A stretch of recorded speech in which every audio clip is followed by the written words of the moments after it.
Good morning. I'm Earl Williams, Chair of the Board of UCC Media Justice, and as a longtime communicator, local elected official, and a longtime member of the United Church of Christ, I'm deeply honored to introduce our 40th, yes, 40th, Parker Lecturer, Maya Wiley. Maya is the new president and CEO of the Leadership Conference on Civil Rights and Human Rights. As many of you know, the Leadership Conference is a coalition of 200 civil and human rights organizations that has played a major role in passing almost every major piece of civil rights legislation since it was founded more than 70 years ago. The UCC Media Justice Ministry and our Justice and Local Church Ministry are both proud members of the Leadership Conference, without which we could not do our work. Maya brings a formidable resume to her work. She has worked as a litigator for the American Civil Liberties Union, the NAACP Legal Defense Fund, Incorporated, and while serving as the U.S. Attorney for the Southern District of New York. She served as a legal analyst for MSNBC. She co-founded the Center for Social Inclusion.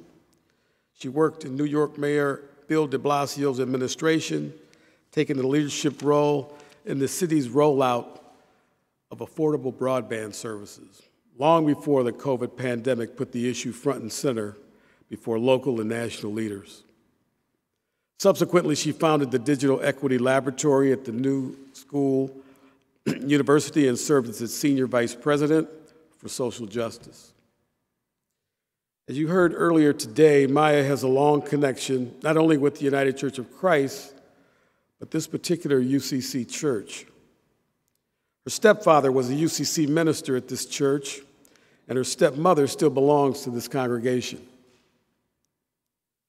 So we're delighted to join in welcoming her back home today. This connection led to her to think this verse from James, the 3rd chapter, the 5th through the 11th verses. So also the tongue is a small member, yet it boasts of great things. How great a forest is set ablaze by such a small fire. And the tongue is a fire, a world of unrighteousness. The tongue is set among our members, staining the whole body, setting on fire the entire course of life, and set on fire by hell. For every kind of beast and bird, of reptile and sea creature, can be tamed and has been tamed by mankind, but no human being can tame the tongue. It is a restless evil, full of deadly poison. With it we bless our Lord and Father, and with it we curse people who are made in the likeness of God. To hear Maya speak has quickly become as educated on whatever she puts her mind to discussing. She draws on a deep history of civil rights advocacy for people who have few economic resources. Maya deeply understands the intersection between law, technology, media, democracy, and civil rights. We are profoundly grateful for her presence here today and for sharing that inclusive wisdom with us this morning. I'm proud to introduce Maya Wiley as the 40th annual Parker Lecturer.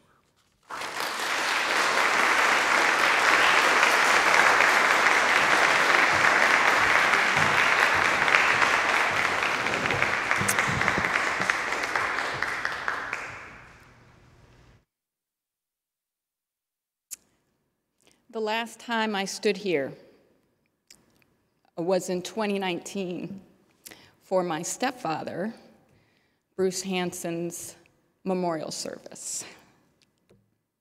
So I need to take a minute.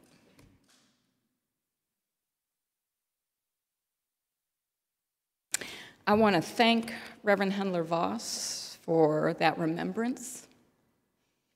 It's your fault I'm crying, so I blame you.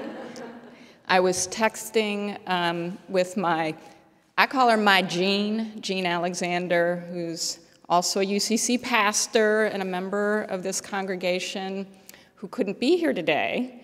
And we had a lot of exchanges about the fact that I would be here because it's so personal. But so we were texting this morning, and I was saying, it's happening, I'm going to cry now. It's all your pastor's fault.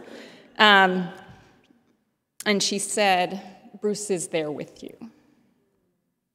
And he is here with us. I also just have to thank Cheryl. She has been such a tremendous partner to the Leadership Conference. She co-chairs our Media and Technology Task Force as a coalition of 230 member organizations that frankly look like the country, and we are the majority. I'm gonna say it every day. We are the majority. Doesn't matter what anybody else tells us. And it is all of us in this room, and all that the work represents, and the history of the work.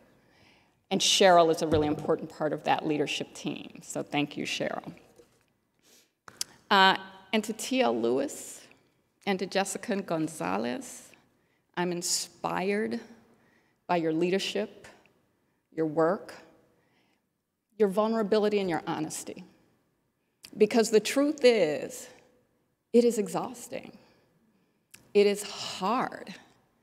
And we do have to face fear and our own questions every day about, are we doing right? Are we doing enough? Does it matter? Are we helping or hurting? But that is the mark of leadership. And leadership that I will call the most important kind, which is leadership that leads with humility, with honesty, and with heart. So thank you for your work. And I want to build a little bit. There are many people in this room, by the way, I could thank. I won't try to do what TL did, because we'll be here not just today, we'll be here tomorrow, through the weekend, because I stand on many, many broad shoulders. But I will say, for all of you in this room, and I will call out Gigi Sohn, who has been a friend, has been an advisor, has taught me through the years, I won't share how many, including our transition into our respective government roles, where suddenly, after being on the not-for-profit side, advocacy side, she was sitting with the chairman of the FCC as I was sitting with the mayor, as we were trying to broker how we could work more together to get more broadband to low-income communities, not just in New York City, but in all communities. So I just want to shout her out. And Mignon Clyburn, Mignon. All right, I just want to say, it matters when we're in powerful places, and she is powerful, and another dear friend and leader that I have learned from. So I won't keep going, because as I said, we'll be here all day. But I do want to recall my stepfather, Bruce Hanson, as my Jean, and our stories. I call her my Jean because every time I kept referring to her as my stepmother, who was married to my stepfather, people were getting very confused. But you know, families are confusing, so she's just my Jean. But in remembering Bruce, and one of the things I want to pull forward from Reverend Hundler Voss's introduction of him. So in 2019, when I was going through with my Jean, all Bruce's personal effects, we found in his papers the autopsy report for James Chaney. I say that because Bruce was a humble leader. He was never a leader who took credit, which is true leadership, as we heard about Cheryl from Jessica. He never talked about his role in Freedom Summer in 1964. He always talked about the leaders who were on the ground, so often unnamed. And when we talk about the fact that in that bringing back those stories and talking about people singing out their fear, I want to underscore something. People were singing in their resolve in the face of their fear. And I say that because the truth is there's a lot to be fearful of. And when we found that, it was just another reminder of how little he actually talked about his own trauma and experiences in Mississippi, and the fact that as a white man, part of what he was doing is putting his own body between the forces of hate and violence and black people.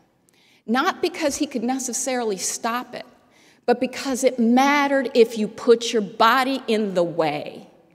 And I say that because he never talked about his own fear. But he must have had it. So, but I want to recall something else from that history. Not necessarily his, he never told me this. But when we talk about, I was going to call this talk Sex, Lives, and Videotape. Then I realized I had no stories about sex. And it kind of dated me. So then I thought, I'm going to talk about people, power, and passion. But in this context of technology, in this context of what we're here to talk about today, you know, we forget sometimes how technology has always been used against those organizing against oppression. And during the civil rights movement of the 50s and 60s, particularly in places like Mississippi, what organizers had to do was avoid the telephone. Now, there's no internet, no cell phones, no social media, but calls went through switchboards. Switchboards that were operated by white women, because we have gender, too, and roles, but white women specifically. And you had to speak to that person and connect the call. And when you think about Andrew Goodman, Michael Schwerner, and James Chaney driving to organize in places like Philadelphia, Mississippi, easy to surveil if you were using the telephone to communicate where you were going, what you were going to do there, and who you were going to meet with. So they had to create a communication system that went around the switchboards and the telephone. And remember, this is in the absence of the technology we have today. All the tools can be deployed as oppression, and always have. And we have always had to have the ingenuity, the creativity, the connections that are based with people and in places that work around it. I share that to fast forward to today. When we are faced with the question of technology in our lives, and I think Jessica said it when she talked about tools, right? And they can be used for good and they can be used for ill. And some of the tensions we have around the technology. And I'll share a personal story on this one. I not only was the first Black woman to be a council to New York City mayor and responsible for the broadband program and civil rights and human rights and other things. But I also then, when I left, became the chair of the Civilian Complaint Review Board, overseeing complaints of police misconduct. And the body-worn camera program was rolling out, and we had advocates arguing against it because of surveillance. And what we were seeing in the CCRB was our rates of being able to find misconduct increasing because of video footage. Tension, right? Tension about what's right, what's wrong, what's helpful, what's harmful. Complicated relationship even with the advocates we were working with, who said we don't want body-worn cameras. And what we knew is, you know, and they said people have videos, people have cell phones, they can take the footage. And our response was, we get video footage from bystanders. Our problem is they start too late in the action. When you're trying to demonstrate whether or not a police officer has violated the law, you need it from the beginning, or you won't have enough evidence. Not that there's not some, but you have to have enough. And how do we solve the problem of getting a picture of what happened before? Particularly in a system that says eyewitnesses, unless you got a lot of them, police word against a bystander's word, police always win. That's not right, that's not fair, that's not just, but unless you have a lot more evidence, credit goes to the police officer's truthful, even though we have data that shows that's we should not just assume police officers are not lying like rugs, as we say at home. Not that they all lie, but the idea that just because they wear the badge, they tell the truth. So how do you get to more objective truth, which is what you need in a system of justice, is truth. But I say this because then my own daughters, and by then I've left the CCRB, but my own daughters, there was a protest happening, Black Lives Matter was organizing on decolonizing the subways because the governor had decided to send 250 more state police into the subway systems. And Black Lives Matter was saying, that's not helpful. That's not the way they said it, but that's what they said. And my fierce and fabulous daughters were telling me they were going to the protest. And my youngest was 14 years old. And I was like, wait, what? You going where? And I was about to say, you, the older one, you can go. The younger one, you sit your butt right down there on the sofa where I can see you. And then I didn't, right? Now my fear, I had to sing out my fear and sing in a support for my children's resolve. But now what I said to them, I said, what have you been trained to do? And they said, we've been doing this. We know they're lawyers, and there's a backup number in case we get into trouble. I was like, good, okay, good organizing. And then I said, and then I made them write my cell phone on their arms, and I was like, you're not gonna remember my cell phone if it's jumping off. And then they had their friends write my cell phone on their arms, apparently. I learned that later. Luckily, I didn't have to get any calls that day. But I said, okay, and what about video? What about your phones? And they said, we were instructed not to take video because it would endanger people. And I said, and then I was sitting there with this quandary. What do I say? What's the right thing?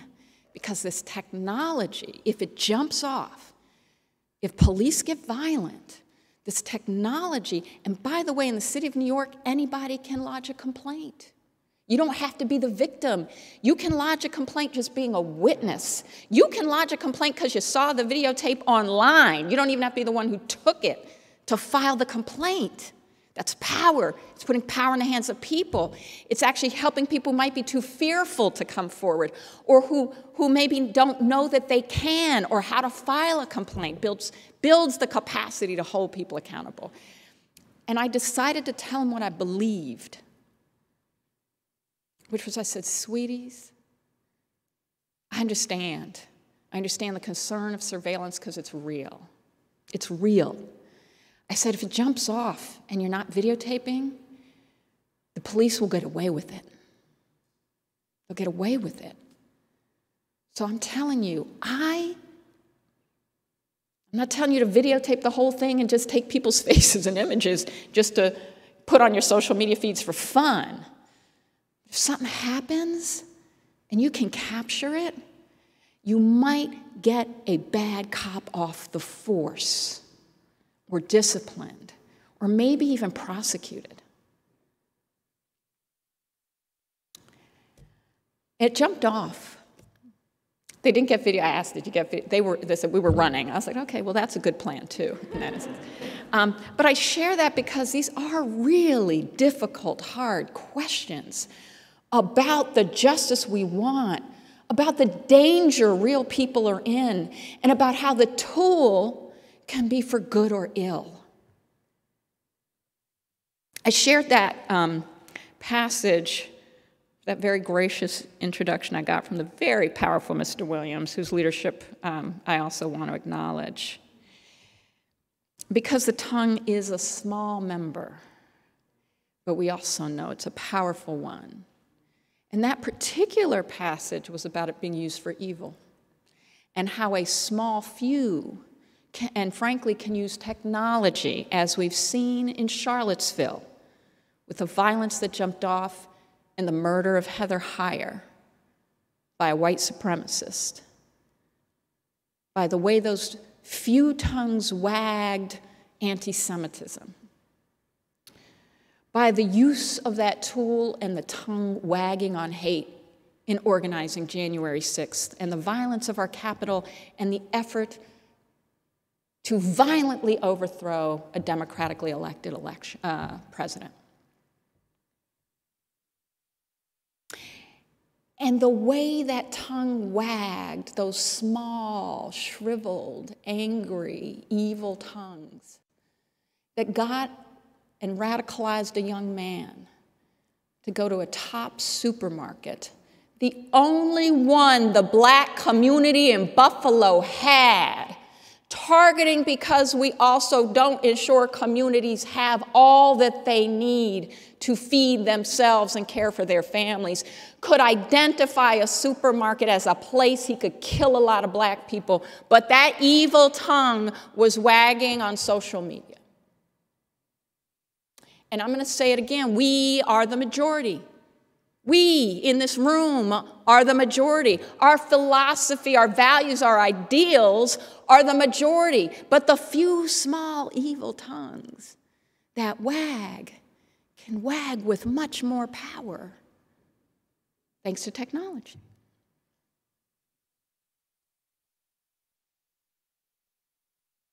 So what do we do with our quandary about the tools?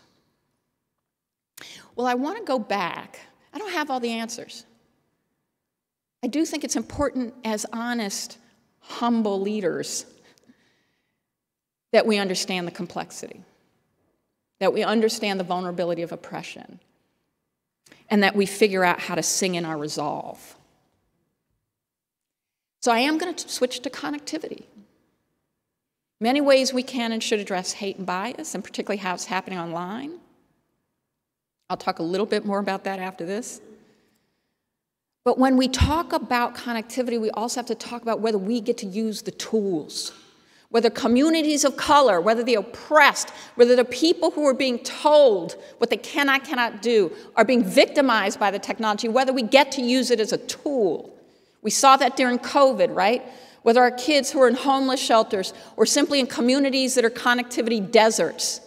New York City, we had literally almost a quarter of our people not having household broadband. A quarter in New York City. I was talking to our partners at NTIA who've been partnering and been incredible partners on trying to get more connectivity and understanding it's a rural problem, it's an urban problem. It's a people of color problem, it's a poverty problem. It's not a geographic problem. We've got to stop talking about it as if it's a rural issue. It is a rural issue. It's an urban issue. And if we don't even understand those roots, because by the way, the UCC and civil rights communities were fighting about this technology in the 1990s when the rollout of upgrading television upgrading to the video technologies that were coming online, some of the precursors to high-speed internet access at home, was skipping over black communities. And where corporate leaders were saying, we're not discriminating, we're just not doing it because they can't pay. We want to put in the costs to extend the infrastructure. We'll put aside how much public dollars also help create the technology. But if they can't pay the subscription, we're not going to roll out the service. We call that digital redlining. Is it saying we don't want to serve people of color? No. Is it perpetuating racial discrimination? Absolutely. Do you have to intend racism? No, you don't. You just have to participate in the underlying system that produces the racialized results. And it's a business model that discriminates. And it's the absence of sufficient public dollars that says it's a public good, it's a public resource, it should be publicly funded.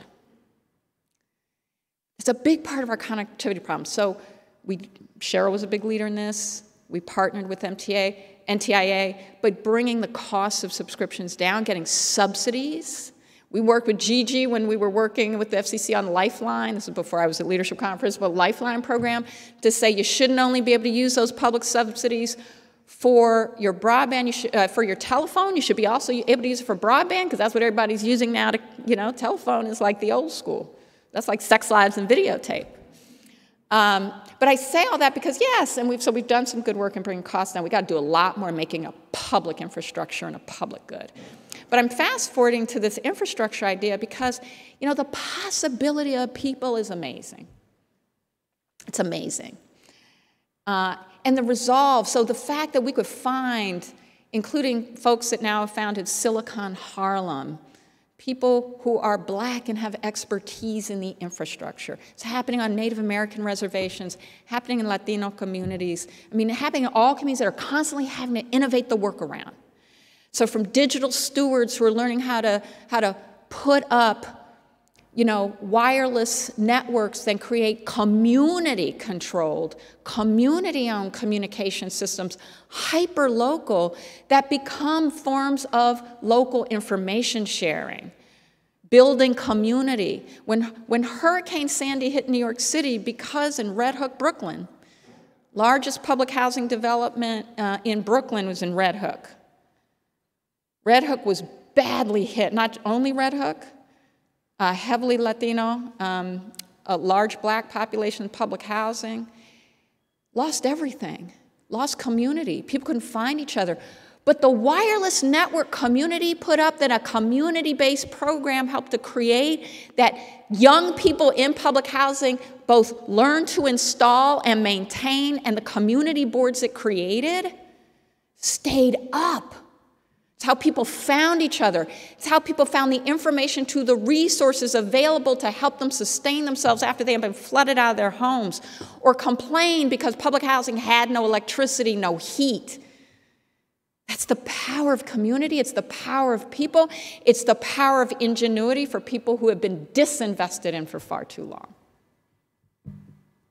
But it's also the power of programs if we figure out the way to funnel our public dollars to them and find the right public-private partnerships.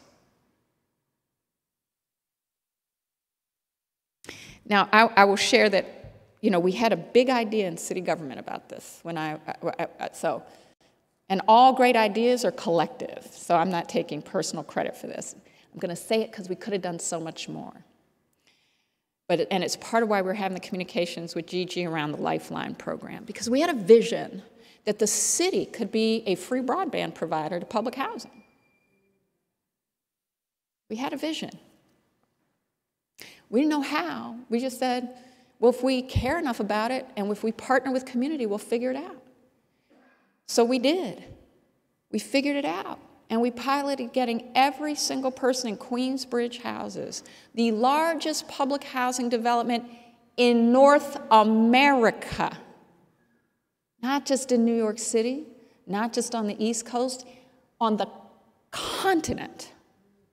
We got every single unit free broadband, paid for by the city. And people could opt in or out. We had other things we built in the program for racial equity. I'm only saying that because we were laying out a plan, and we were talking about Lifeline, because we're saying if the government will give us a way to aggregate the subsidies, we can do more public housing. And we can show how public can provide to people and how people can take ownership of the tool and the data. Because our next problem was, how do we democratize the data? Because you know what else that surveillance industry represents? Monetizing our pain. Monetizing it. Except we don't even get the benefit of the profit.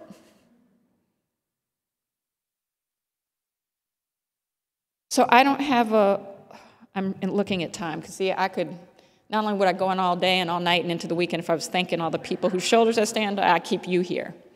But I wanted to lead with that and leave with it, and sorry, lots happening on the Hill, so my phone is blowing up. I wanted to lead with that and remind us of the evil of a small number of tongues in terms of what it can blow in.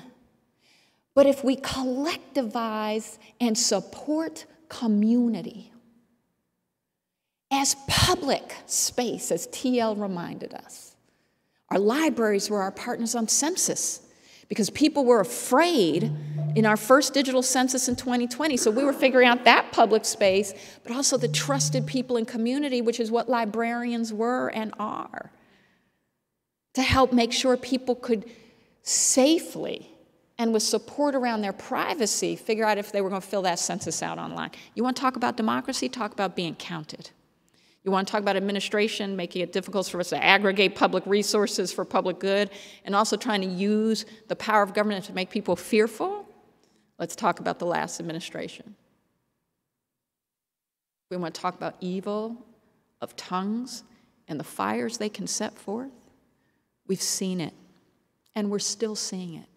But we can change and build a different kind of power when we recognize the power of our community innovators, the possibility of people, and the necessity of the public resources that have to funnel into it. And the right kinds of private partnerships. And I say the right kinds because they have to be accountable. They have to prove their accountability. I was at the White House Summit, was that last week or the week before? It's all a blur, but on hate and bias. And in that summit, there was a former white supremacist, Mr. Piccolini. I can't remember his first name, but he was powerful because he talked about how he got pulled in, and it was about disinvestment and impossibility for him. And he talked about the importance of two things: redemption, and how he had to redeem himself. He's 10 years out of a white supremacist group, spending all his efforts to make sure others didn't get radicalized or help others get out. But he said in doing that, he had to be accountable every day for his redemption and for the things that he had done. He said redemption without accountability is not redemption. So I say that accountability, as we say to our private sector partners who are working on accountability, who are working with the Leadership Conference, for example, and racial equity assessments of their corporations, that's part of accountability. Making them transparent and public is also a part of that accountability. But that partnership matters. But it also matters when we turn it into, are you supporting our efforts to get civil rights provisions into the Privacy Act that's moving right now on the Hill, that we're working with the UCC on as well? This would be groundbreaking in terms of adding some protections to the surveillance community and also tracking and trying to make sure we're understanding the impact of artificial intelligence on whether it's being used in a way that's undermining the oppressed or helping. So I say that to say our partnerships can be powerful. The possibility of our people is unquestionable. And the passion for what is possible must be the fire that we blow in order to counter the blaze of those tongues that wag with hate and that work to undermine we, the majority. So we stand with you for that, and I say with great humility and tremendous gratitude, thank you.